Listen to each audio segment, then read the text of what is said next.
மும்பை. மரணத்திற்கு பிறகு என்ன நடக்கும்? ஆன்லைனில் தேடிய +2 மாணவி தற்கொலை. அன்பானவர்களே, இந்த செய்தியை அப்படியே படிச்சுட்டு வெளியில் போகிறதுக்கு முடியல. இந்த செய்தியை நான் முழுதாக படித்தேன். ரொம்ப ரொம்ப கஷ்டமாக இருக்குது. என்ன நடக்குது இந்த உலகத்தில்? இல்லை, இந்த மக்கள் எதை நோக்கி போகிறார்கள் புரியல. ஒரு படித்த மாணவி, அதுவும் ஒரு 12 பாஷைகள் பேசக்கூடிய ஒரு மாணவி. அது அவங்க அப்பா வந்து ரிசர்வ் பேங்கில் ஒர்க் பண்ணக்கூடிய ஒரு ஒரு அற்புதமான அறிவுள்ள சிறப்பு பெற்ற ஒரு குடும்பத்தில் பிறந்த ஒரே ஒரு பெண் போல இருக்குது. ஒரே ஒரு 17 வயது கொண்ட ஒரு மாணவி. அந்த குடும்பத்தில் ஒரே ஒரு ஒரு வாரிசு அது மாதிரி தான். ஸோ இப்போ நான் என்ன சொல்ல வரேன்னா, ஒரு படித்த மாணவி 12 மொழிகளில் பேசுகிற திறமை கொண்ட டேலண்ட்டு உள்ள ஒரு மாணவி மரணத்துக்கு பிறகு என்ன நடக்கும்? ஆன்லைனில் போய் தேடுது. என்னென்னு? மரணத்துக்கு அப்புறம் என்ன நடக்கும்? ஆன்லைனில் தேடிய +2 மாணவி தற்கொலை. ரிசர்வ் வாங்கி உயர் அதிகாரியின் மகளாம். ஸோ அப்போ அந்த குடும்பம் இப்போது நம்ம பாமர மக்களை ஊற்றுங்க. நம்ம ஊரில் 95% மக்கள் படிக்காதவர்கள், ஏழைகள், படிப்பு வசதி இல்லை, பெற்றவர்கள் பாவம் எவ்வளோ தூரம் தான் ஆடம் மேய்ச்சி, பனியை மேய்ச்சி, கோழியை மேய்ச்சி, நாயை மேய்ச்சி அந்த குழந்தைங்களை படிக்க வைக்க முடியும்? பாவம் விட்டுருங்க. 99% மக்கள் இங்கே படிக்காதவர்கள். அது வேறு விஷயம். வசதி இல்லை, அது இல்லை, ஜீன் அந்த அந்த ஜீன் படிக்கிற அந்த ஜீன் இல்லை. ஆமாம், சாட்டையால் அடின்னு அடித்தா கூட படிக்க மாட்டானுங்க. அது வேறு விஷயம். பட் ஒரு ரிசர்வ் பேங்க்கில் வேலை செய்யக்கூடுவர் ரொம்ப சிறப்பு மிக்க ஒரு அறிவு பெண். பாருங்கள், படிக்கிறேன் பாருங்கள், ரொம்ப கஷ்டமாக இருக்குது. அதாவது மரணத்துக்கு பிறகு என்ன நடக்கும்? ஆன்லைனில் தேடிய +2 மாணவி தற்கொலை. ரிசர்வ் வங்கி உயர் அதிகாரியின் மகள். மும்பை, ஜனவரி 29, 2025. மரணத்துக்கு பிறகு என்ன நடக்கும் என்பதை இணையதளத்தில் தேடிய ரிசர்வ் வங்கி உயர் அதிகாரியின் ஒரே மகளான +2 மாணவி கழுத்தை அறுத்து தற்கொலை செய்து கொண்ட அதிர்ச்சி சம்பவம் நடந்து உள்ளது. What a pity this is, huh? What is going on? I'm just asking, man. I'm just asking. What the hell is going on this world? யார் சரியில்லைங்க? அப்பா சரியில்லையா? அம்மா சரியில்லையா? சமூகம் சரியில்லையா? ஆட்சியாளர்கள் சரியில்லையா? What the hell is man going on? என்ன நடக்குது இங்க? This is too bad. இது மாற வேண்டும் கண்டிப்பாக. யாரிடமிருந்து மாற வேண்டும்? மாணவர்களிடமிருந்து மாற வேண்டும். நான் அடிக்கடி சொல்வேன், 8 வயதுக்கு கீழே இருக்கக்கூடிய என் செல்லங்கள் உத்தமர்கள் என்று. 8 வயது ஆனாலே அது கடுப்பாயிடுது. அதுக்கு காரணம் யார்? பெற்றவர்களா, சமூகமா, அதனுடைய அறிவுத்தன்மையா, இல்லை நண்பர்களா? அதை பற்றி நான் பேசுவதற்கு இங்கு விரும்பவில்லை. இதை இங்கு பார்க்கலாம். இரத்த வெள்ளத்தில் மாணவி. மராட்டிய மாநிலத்தின் 2வது நிர்வாக தலைநகராக கருதப்படும் நாக்பூரில் உள்ள சத்ரபதி நகரில் ரிசர்வ் வங்கியின் மண்டல இயக்குனர் ஒருவர் குடும்பத்துடன் வசித்து வருகிறார். இவருக்கு 17 வயதில் ஒரே மகள் இருந்தார். அதான் இப்போ தான் இல்லையே. இவருக்கு 17 வயதில் ஒரே மகள் இருந்தார். சிறுமி நாக்பூரில் உள்ள தனியார் பள்ளியில் +2 படித்து வந்தார். அவர் படிப்பில் சிறந்து விளங்கி உள்ளார். இந்தி, மராட்டி, ஆங்கிலம், ஜெர்மன் என 12 மொழிகளை கற்று தேர்ந்தவராக இருக்கிறார். நேற்று அதிகாலை மாணவியின் தாய் அவரது படுக்கை அறைக்கு சென்றார். அப்போது மாணவி இரத்த வெள்ளத்தில் கிடப்பதை பார்த்து அதிர்ச்சி அடைந்தார். உடனடியாக குடும்பத்தினர் மாணவியை அருகில் உள்ள ஆஸ்பத்திரிக்கு தூக்கி சென்றனர். அங்கு மாணவியை பரிசோதித்த டாக்டர் அவர் ஏற்கனவே உயிர்ந்து விட்டதாக கூறினார். என்ன 12 மொழிகளில் பேசக்கூடிய இந்த பாப்பா தற்கொலை செய்து கொள்வதற்கு என்ன காரணம்? இந்த பாப்பா மரணத்துக்கு பிறகு என்ன நெடுக்குமா ஆன்லைனில் தேடி இது போன்ற எவ்வளோ கேவலமான செய்திகள் ஆன்லைனில் உலா வந்து கொண்டிருக்கிறது. யார் சம்பாதிக்கிறதுக்கு இந்த மாதிரி பெண்களை எல்லாம் பாப்பாங்களெல்லாம் கொள்றீங்க? அரசாங்கமே, மிஸ்டர் மோடி, உங்களை தான் கேட்குறேன். மிஸ்டர் மோடி சொல்லுங்க. ஆனால் பட் சீனாவிலேயே 4 நெட்வொர்க் தாங்க. ஒரு பிச்சைக்கார நாடு இந்தியா. ஒரு பிச்சைக்கார நாடு. 10, 20, 30 முதலாளிகள் மட்டுமே இருக்கக்கூடிய நாடு. பிச்சைக்காரர்களும் கட்சிக்காரர்களும் இணைய முடியாத ஒரு பிச்சைக்காரர்கள் 99%, கட்சிக்கார நாய்கள் ஒரு 10%. இப்படி இருந்து கொண்டு ஆன்லைனு மயில் லைனு என்னென்ன கேடுகள், எவ்வளோ ஸ்கேம்ஸ் தடுக்க முடியாதா என்ன? இவ்வளோ செகண்டில் தடுக்க முடியும். நீங்கள் தடுக்க மாட்டீங்க. ஆனால் உங்களை தடுப்பதற்கு இயற்கை இருக்கிறது. ஆமாம், நீ நினச்சின்னு இருக்கலாம் என்னமோ பெரிய ஆள், நம்மளை யாருமே பார்க்க மாட்டுறாங்க, நம்ம ரொம்ப சூப்பராக பார், மேலே இருந்து உன்னை ஒருவன் பார்த்து கொண்டு இருக்கிறான். 4 சுவர்களுக்குள் நீ இருந்தாலும் 4 சுவர்களும் உங்களை பார்த்து கொண்டு இருக்கிறது. நீ பார்க்கல நினச்சின்னு இருக்கிற நட்சத்திரங்களை உன்னை பார்த்து கொண்டு இருக்கிறது, காற்று உன்னை பார்த்து கொண்டு இருக்கிறது, நெருப்பு, நீர், ஆகாயம் மற்றும் அனைத்தும் உன்னை பார்த்து கொண்டு இருக்கிறது. நீ நினைக்கிற நம்மளை யாருமே பார்க்கல, போலீஸ்காரர் நம்ம இஷ்டத்துக்கு விட்டுட்டாரு, நம்மக்கிட்ட அதிகாரம் இருக்குது, என்ன பண்ணுடலாம். ஜட்ஜி இருக்கிறான், ஜட்ஜிக்கு காசு கொடுத்தா வாயை போத்தின்னு போயிடுவான். அல்ல கைங்க இருக்கிறானுங்க, அவனுங்களை விட்டு அவனை நம்ம காலி பண்ணிடலாம். நீ என்ன செய்தாலும் உன்னை ஏகப்பட்டவர்கள் பார்த்து கொண்டு இருக்கிறார்கள். நீ நினைத்து கொண்டு இருக்கிறாய் உன்னை யாரும் பார்க்கவில்லை என்று. தவறு. உன்னுடைய சிந்தனையோ உன்னுடைய அறிவுத்திறனோ. ஆமாம், நம்மளப்போ நான் ஜஸ்ட் உங்கள் எல்லாரையுமே நான் ஒன்றே ஒன்று தான் சொல்லுவேன்.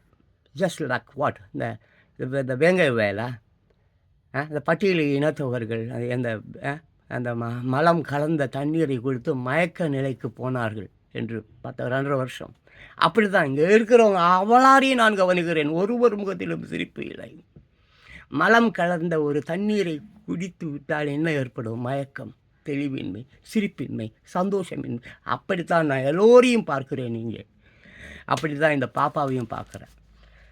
அதுக்கப்புறம் பாருங்கள், அதிர்ச்சி தகவல் அறிந்து சென்ற போலீஸார் உடலை கைப்பற்றி பிரேத பரிசோதனைக்கு அனுப்பி வைத்தனர். விசாரணையில் மாணவி கல்லால் செய்யப்பட்ட கத்தியால் கை கழுத்தை அறுத்து தற்கொலை செய்து கொண்ட அதிர்ச்சி தகவல் தெரிய வந்தது. மேலும் போலீஸார் மாணவியின் தற்கொலை குறித்து விசாரித்த போது நினைத்து பார்க்க முடியாத அளவுக்கு அதிர்ச்சி தகவல்கள் வெளியானது.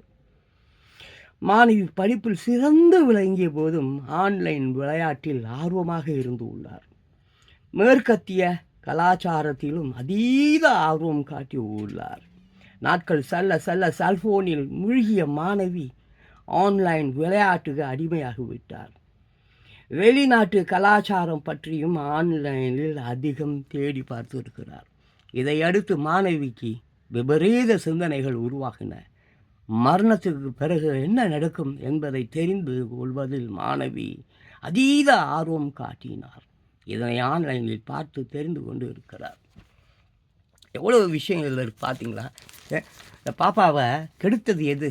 ஆன்லைன். இந்த மாதிரி தகவல்கள், இந்த மாதிரி கலாச்சாரங்களை கற்றுக் கொடுப்பவர் யார்?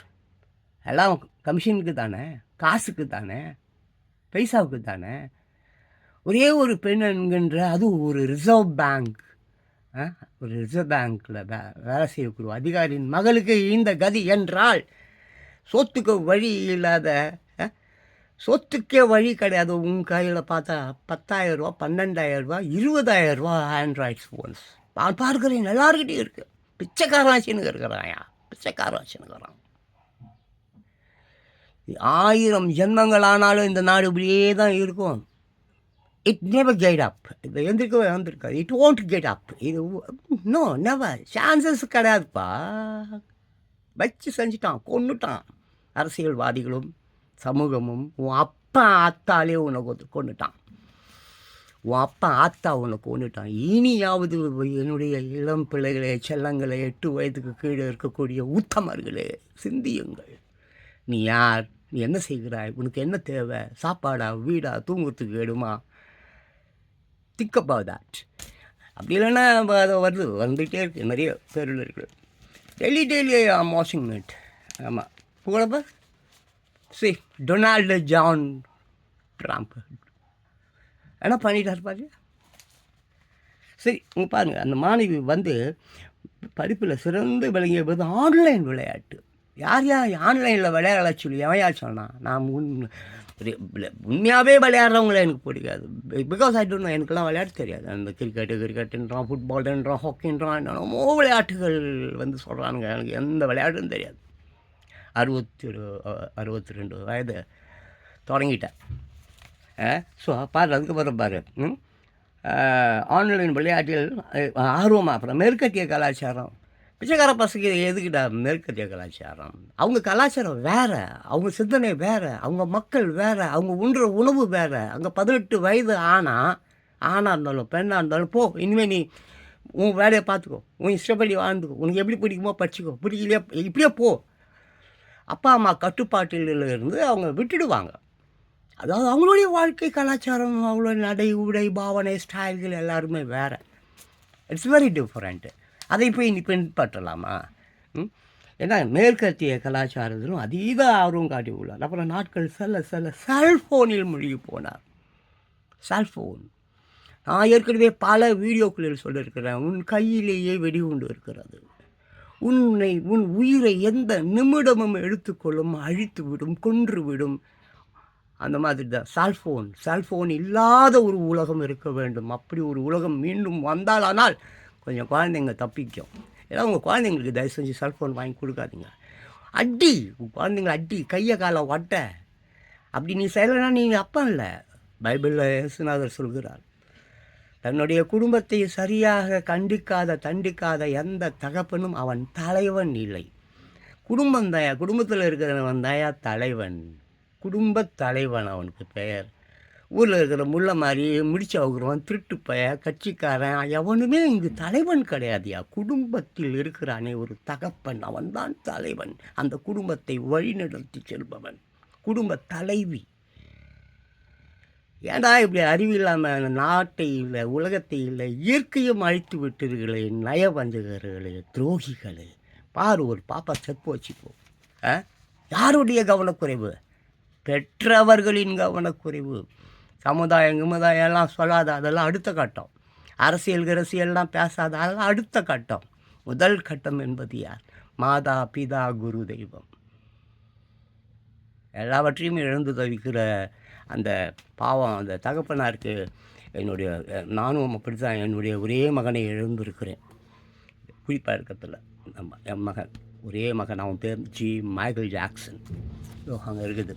ஸோ மேலும் அப்புறம் பாரு, ஆன்லைனு விளையாட்டுக்கு அடிமையாக விட்டார். வெளிநாட்டு கலாச்சாரம் பற்றியும் ஆன்லைனில் அதிகம் தேடி பார்த்து இருக்கிறார். இதை அடுத்து மாணவிக்கு விபரீத சிந்தனைகள் உருவாகின. மரணத்துக்கு பிறகு என்ன நடக்கும்?